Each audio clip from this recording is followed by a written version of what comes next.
ప్రజలు గరుడోత్సవాలకు వస్తే crowd management చేయగలిగే వాళ్ళు అక్కడ చేయలే. 2500 మంది. చాలా బాధ అనిపించింది. Lack of management, crowd management లేక, ఎవరిని ఎంతమందిని కూర్చోబెట్టాలి ఈ ఆలోచన లేక, అది కానిస్టేబుల్స్ గా దగ్గర నుంచి అధికారులు, ఎస్ఐలు, సిఐలు, 1100 మంది పైచిలకు పోలీసు. దురదృష్టం జరిగిపోయింది. సో నేను ఈ సందర్భంలో నేను ఒక కొత్త ప్రయాణం మొదలు పెడుతున్నాను. 6 నెలల తర్వాత ప్రతి జిల్లాకి వస్తాను. అది మనం పిఠాపురంతో మొదలు పెడుతున్నాను. ప్రతి గ్రామం, మన ఉప్పాడ దగ్గర నుంచి మత్స్యకార గ్రామాలు కావచ్చు, ప్రతి గ్రామం నేను వెళ్ళి కనుక్కొని, ఎందుకంటే నేను పనిచేయడానికి వచ్చాను మీకోసం. నేను నాయకులందరినీ కలుపుకెళ్తాను. అది వర్మ గారు కావచ్చు, కృష్ణరాజు గారు కావచ్చు, ప్రతి ఒక్కరు మా జనసేన నాయకులు కావచ్చు, పేరు పేరున నేను చాలా బాధ్యతగా ఉంటాను. ఇంత పని చేసామని అది గొడవ పెట్టుకోవాలంటే నేను వెనకాను, అది కూడా గుర్తుపెట్టుకోండి. నాకు అంత తెగింపు ఉండదు. మీరు అడవుల్లోకి వెళ్ళడానికి భయపడతారు. నాకు బిడ్డలు, నా 4 బిడ్డలు. పోవడానికి నాకు చాలా కోట్ల సంపాదన ఉంది, కెరీర్ ఉంది నాకు. ఇవన్నీ వదిలి నేను అడవుల్లోకి వెళ్ళి మందు పాత్రలు ఉంటాయా లేదా అని భయంతో ఎందుకు వెళ్ళాలి నేను? నాకు ఇష్టం అంత ప్రజలంటే, ప్రేమ నాకు.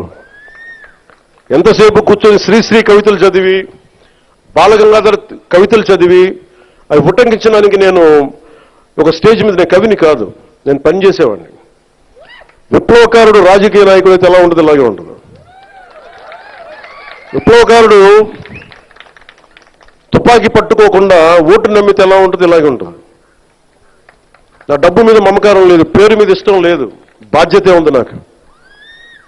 అందుకని నాతో ప్రేమైనా సరే, గొడవైనా సరే, రెండిటికి నేను సిద్ధం.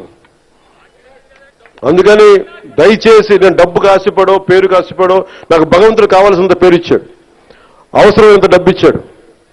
నేను కోరుకుందల్లా మా నాన్న కష్టం చూశాను. నిజాయితీగా ఉంటే ఒక వ్యక్తి ఎలా నలిగిపోతాడో నేను చూశాను. పడలేక అవినీతితోటి సెలవులు పెట్టేవాడు మా నాన్న. ఆయన కష్టం చూశాను. మొత్తం అవినీతిమయం అయిపోయింది కాదంటలా, కానీ అవినీతిమయంలో కూడా ఎంతో కొంత చిన్నపాటి తక్కువ అవినీతి చేయించే పరిస్థితిలో ఉన్న ఆలోచిస్తాం తప్ప అవినీతి నిర్మూలించలేం.